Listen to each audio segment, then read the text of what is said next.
Welcome to my channel. நீங்கள் பார்த்துட்டு இருக்கிறது எங்கள் தோட்டத்தில் இருக்கிற விவசாயத்துக்கு மாலை நேரத்தில் வந்து விவசாயத்துக்கு தண்ணி திறந்து விட்டாச்சு. பார்த்துக்குங்க, மாலை நேரத்தில் வந்து விவசாயத்துக்கு தண்ணி திறந்து விட்டாச்சு. இப்போ நான் கிணற மட்டும்தான் வீடியோ எடுக்க போகிறேன், வேறு எதுவும் கிடையாது. ஆல்ரெடி தோட்டத்தை நிறைய வீடியோ எடுத்தாச்சு. கிணத்தை மட்டும் வீடியோ எடுக்கிறாங்க பாருங்கள்.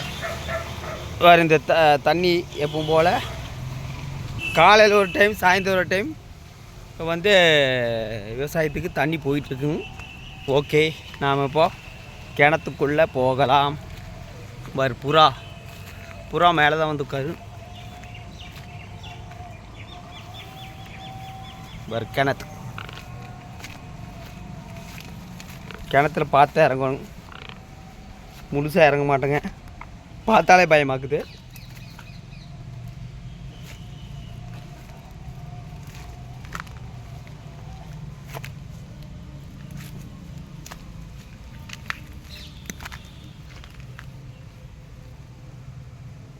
ஒரு மீன் ஒன்று இருக்குது பாருங்க, இந்த கிணறு.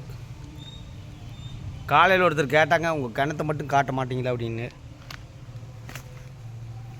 பாருங்க, கிணறு பார்த்தாலே பயமாக்குது. விட்டா உளுந்தா கையோ காலோ முறிஞ்சு பீஸ் ஆயிரு. இதுதான் எங்கள் தோட்டத்தோட கிணறு. பாருங்கள் எத்த சோட்டுக்குன்னு பாருங்க.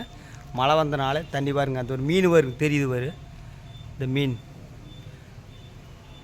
நீந்திட்டு இருக்குது பாருங்க, வெள்ளை கலரில். இந்த மீன் வரு காட்டுன்னு இருங்க, இந்த நீந்திட்டு இருக்குது பாருங்க மீன். உள்ளுக்குள்ளே பெரிய மீன் இருக்குது, ஒரு 10-15 மீன் இருக்குது. இப்போ மழை வர இடி இடிக்குது பாருங்கள், எத்த சோடு இருக்குதுங்க. பார்க்குறக்கே பயமாக இருக்குது. வலிக்கிட்டு விழுந்தா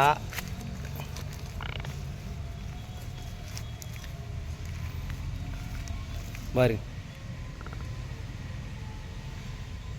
எப்படி இருக்குன்னு பாருங்க. இந்த வழியில் தான் இருக்கும். மோட்டரெல்லாம் எங்கேயாச்சும் ரிப்பேர் ஆச்சுன்னா ரொம்ப கஷ்டம், இழுக்கிறது ரொம்ப கஷ்டமாக தான் இருக்குது. அதாவது சில பேர் யூடியூப்பில் உழைக்கிறாருன்னு சொல்லிட்டு இருப்பாங்க. இதெல்லாம் பார்த்து மோட்டர் ரிப்பேர் ஆகி போச்சுன்னா கஷ்டம்.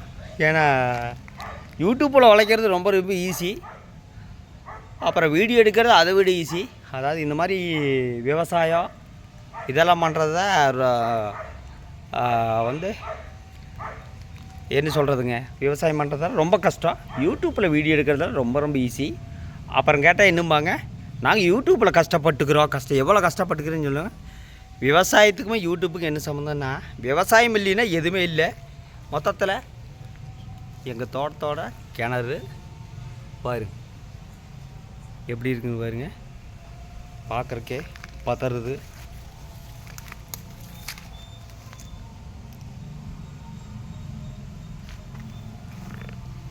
இப்படி தான் வந்து இறங்கணுங்க.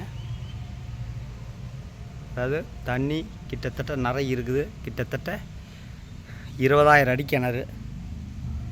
இது கிட்டத்தட்ட 70 வருஷம் முன்னாடி போட்டது. ஓகே, அடுத்த வீடியோவில் சந்திக்கிறேன். நன்றி, வணக்கம்.